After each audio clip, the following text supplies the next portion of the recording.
আপনারা এই অ্যাঙ্গেলটা দেখতে পারেন, আবার এই অ্যাঙ্গেলটা দেখতে পারেন। তো অবভিয়াসলি প্রথমটাই ভালো লাগছে আপনাদের কাছে। তো পারফেক্ট ক্যামেরা শুটের জন্য আপনাদের প্রয়োজন পারফেক্ট ক্যামেরা অ্যাঙ্গেল।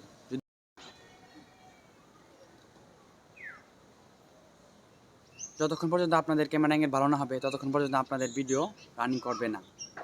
ভিডিও অনেক অ্যাঙ্গেল থেকে করা যায়, কিন্তু আপনারা যদি পারফেক্ট অ্যাঙ্গেল থেকে ভিডিওটা করেন তাহলে ভিডিওটাকে আরও ইন্টারেস্টিং এবং আরও অনেক সুন্দর লাগবে।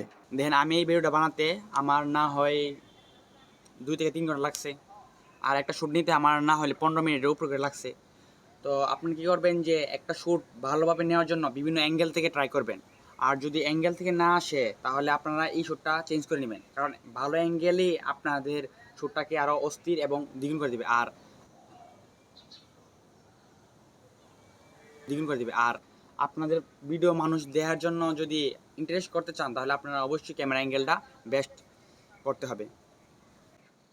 দেখেন, পারফেক্ট শ্যুট নেওয়াটা এতটা কঠিন না যতটা আপনারা ভাবছেন। কারণ আপনারা যদি একটা শ্যুটে 3 বার বা 4 বার করেন তাহলে এদের মধ্যে যে কোনো একটা বেস্ট হবে, আর এই বেস্টই হচ্ছে পারফেক্ট শ্যুট।